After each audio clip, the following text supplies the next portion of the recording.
Studentët e etur dhe kurioz për të mësuar ishin të parët që mbushën sallën e eventit Lifestyle Conference 2025, i cili u mbajt këtë javë në zemër të Prishtinës, duke e shndruar kryeqytetin në epicendrën e ideve inovative dhe frymëzuese për një jetë më të shëndetshme. Pjesa tjetër e sallës u mbush me profesionistë të shëndetit, të cilët erdhën për të ndarë përvojën dhe ekspertizën e tyre, ndërsa të pranishmit dëshironin të informoheshin mbi shëndetin dhe mirëqenien. Ky event i jashtëzakonshëm që mblodhi në një qati profesionist, mjek dhe ekspert nga mbar Kosova dhe diaspora, për 5 orë radhazi ofroi njohuri, prezantoi mënyra praktike për një jetë më të balancuar dhe diskutoi rreziqet që sjell një stil jete i pashëndetshëm dhe ushqimi i papërshtatshëm, duke u dhënë pjesëmarrësve udhëzime të vlefshme për të gjetur harmoni midis trupit dhe mendjes. Kam nderin dhe kënaqësinë që mes nesh të kemi të pranishme edhe anën akademike. Prandaj dua të ftoj për fjalën e rastit profesoresh doktoresh Miranda Stavileci, prodekane e Fakultetit të Mjekësisë në Universitetin e Prishtinës. Është një rrugtim i përditshëm i cili nuk duhet të përfundoj asnjëherë. Është një përgjegjësi e secilit nga ne si individ në veçanti, e po ashtu edhe përgjegjësi e profesionistëve të shumë që merren me shëndetësi, me sport, me rekreacion, me nutricion dhe me dëmi të tjera. Flutur Mustafa, organizatore e konferencës, rrëfen se si një ide e thjesht mori formë dhe u bë një koncept që synon të sjellë ndryshim në mënyrën se si Kosova sheh shëndetin dhe mirëqenien. Lifestyle Conference bëhet në Kosovë në Prishtinë për herë të parë. Ky është edicioni i parë që për temë ka Lifelong Health and Harm Reduction, reduktimin e riskut dhe shëndetin përgjatë gjithë jetës. Duke pa mënyrën se si jetojmë jetën e shpejtë, me çka ballafaqohemi në përditshmëri, është shprehë nevoja me i trajtu disa tema në formë qoftë përmes profesionistëve shëndetësor, po qoftë edhe përmes profileve të tjera që ndërlidhen me profesionistë shëndetësor, në mënyrë që tema shëndetësore t'i bëjmë më të kapshme, në mënyrë që edhe audienca, dhe të pranishmit dhe gjithë ata që po na shohin dhe na dëgjojnë, me pas domethënë informatin e parë dhe të ndërgjegjësohen rreth një stili të shëndetshëm të jetës. Përmes 3 paneleve të diskutimit dhe një mëri folësish me prezantime individuale, kjo konferencë hapi dyar për një larmi temash.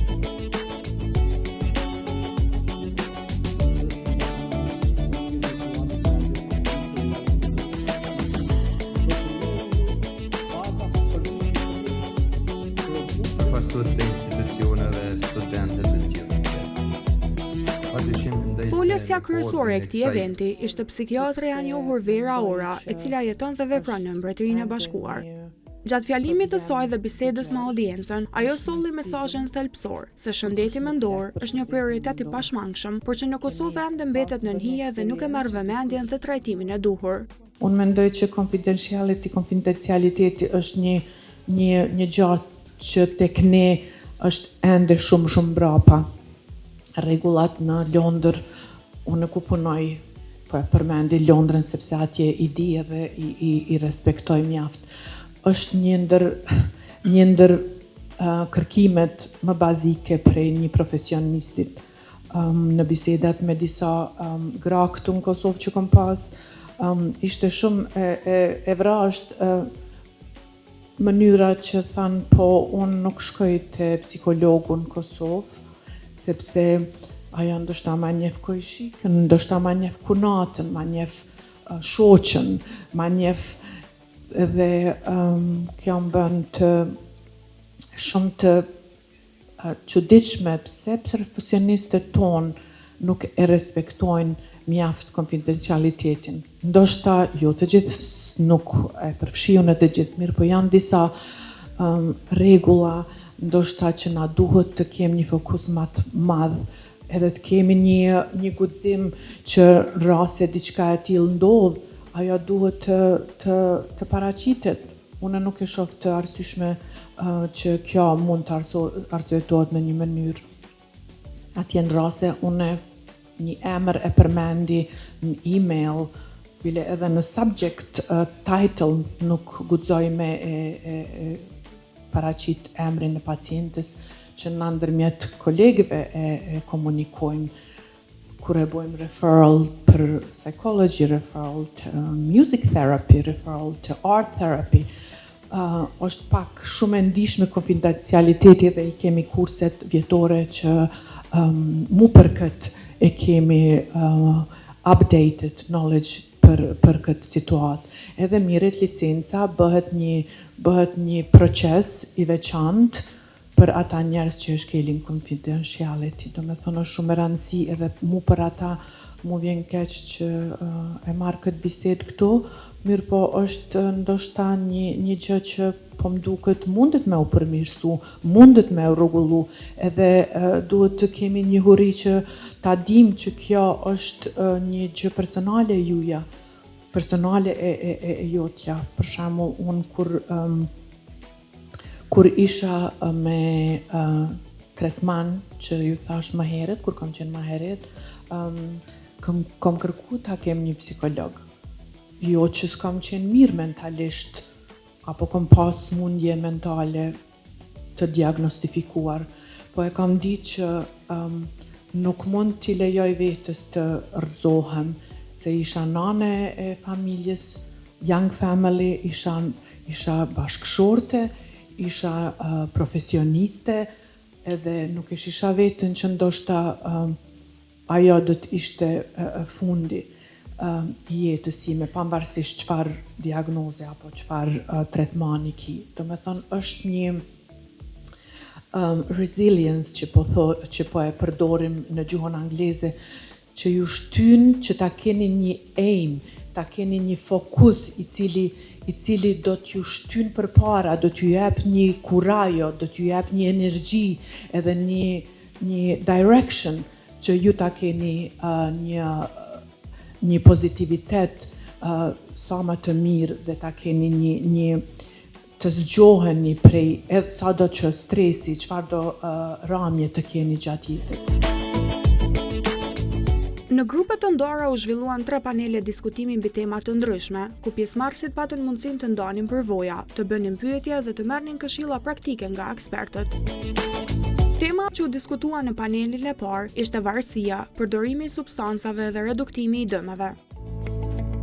Ky panel u moderua nga Freskida Miloti dhe në të morën pjesë Kadri Bytyqi, kryetari i Odës së Farmacistëve të Kosovës, Roland Shuperka, specialist i shëndetit publik nga Shqipëria, Luan Përçuku, kardiolog, dhe Rita Parashumti, specialiste e mjekësisë preventive dhe holistike.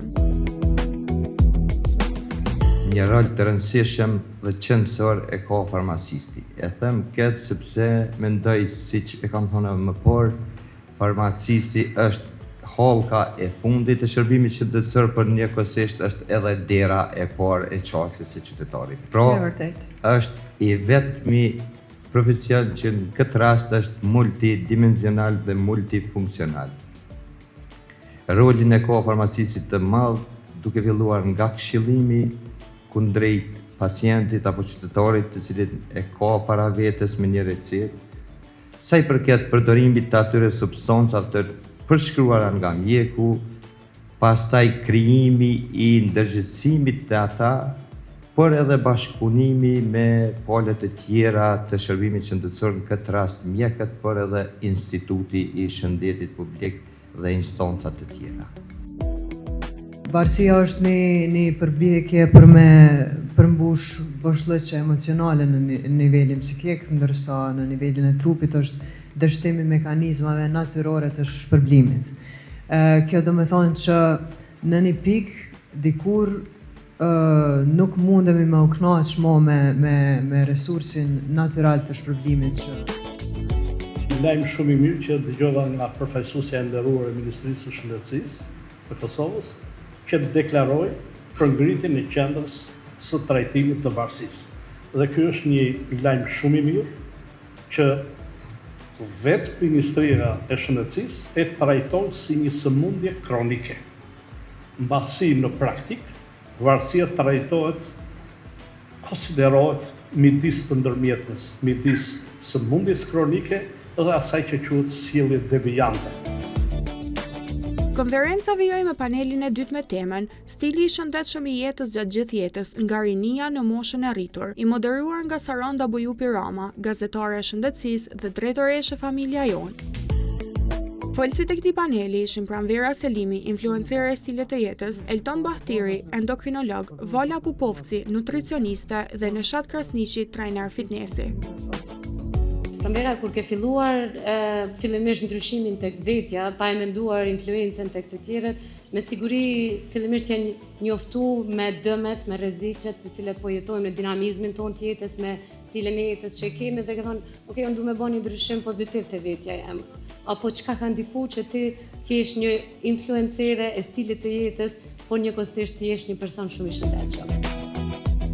Mandi është edhe ekspozimi në lloj-llojshmëri të shijeve që përmenda më përpara, ndihmon që fëmia me umësu me shije të ndryshme, përfshirja e fëmijës në përgatitje të ushqimit ose në përpunim të ushqimit, për shembull me marr fëmin me veti kur doj me ble diçka, me i zgjedh vetë perimet, me i pastru, domethënë ose thjesht me përzi atë që jemi të përgatit, ja rrit interesimin edhe kuriozitetin fëmijës për ushqimin e shëndetshëm. Kam përshtypjen që ne si doktor më tepër i shohim në fazat kur ata veç e kanë fëmijë. Drastikisht.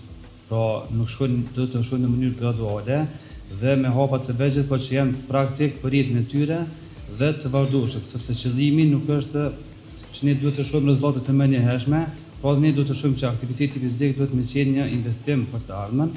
Pra dhe me kalimin e kohës, kur ne shohim se ç'është ndikon aktiviteti fizik në jetën tonë, më pak stres, më shumë energji, jena më të fortë, atëherë ne kuptojmë që nga jemëndësia që ne kemi filluar fillim për shembull që po duhena më duk mirë ose po duhena më hup kaç kilogram, e kalojna në atë mundësi që po duhena më shmuni mirë. Domethënë kjo është ajo e brendshme që më ndjen që është edhe më e rëndësishme. Po me siguri ja u shpjegoni edhe klientëve, është shumë e rëndësishme kjo pjesa kur doin fokusin e kanë veç me hjek peshën.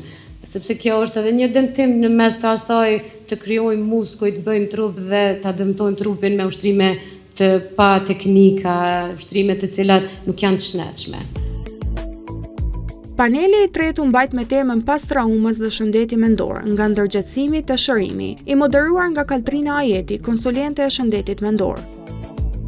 Në këtë panel morën pjesë Elma Miftari, specialiste e neuropsikologjisë klinike, Roshit Ismaili, specialist e mjekësisë familjare, Fiti Muka, psikolog, Erlet Muqolli, instruktor i certifikuar pilates dhe fizioterapist, dhe Pranvera Osmani, nutricioniste. Keni rezistu deri në këtë kohë, me qenë këtu dhe me diskutu për një temë kaq të rëndësishme, por besoj që kur flasim për stilin e jetesës është e pashmangshme që të flasim edhe për atë që e pengon shëndetin mendor dhe mirëqenie. Nuk mund të flasim për një stil jetese të shëndetshme në rast se ballafaqojmë vështirësi dhe probleme të cilat vijnë nga e kaluara. Tash para se dalë te trajtimi, më lejoni të them që shpeshherë është kriju një keq konceptualizim për atë se trauma determinohet prej ngjarjes. Ngjarja nuk është ajo që e determinon traumën, është mendimi që ne kemi për ngjarjen, mënyra se si e perceptojmë atë. Dhe nga një sy i lirë, edhe nga një sy i profesionistit, sa më herët që kërkojmë ndihmë, aq më e shkurt koha rehabilitimit dhe aq më i frytshëm kemi mu kthy në produktivitetin tonë të përditshëm. Zoti Ismaili, zakonisht e mjekët familjar drejtohen me simptoma fizike, ma shumë të. So është e vështirë me identifiku pasaj që ai individ ka trauma të caktuara psikologjike. Në që se flasim për të rinj, nga njëherë edhe kam përshtypje se ata janë edhe më të ngarkuar, sepse se si të rinj që janë, nuk pritet edhe që të kenë probleme të shëndetit fizik. Natyrisht që nuk dua ta anashkaloj, ta neglizhoj, ti minimalizoj problemet të tyre. Po në që se vjen një 22 vjeçar, 23 vjeçare, Vera Ora çmon organizimin e një konferencë të tillë, duke thënë se këto ngjarje janë dritarja që sjell tek ne njohuri të besueshme, duke i lidhur pjesëmarrësit direkt me ekspertët dhe informacionin më të saktë.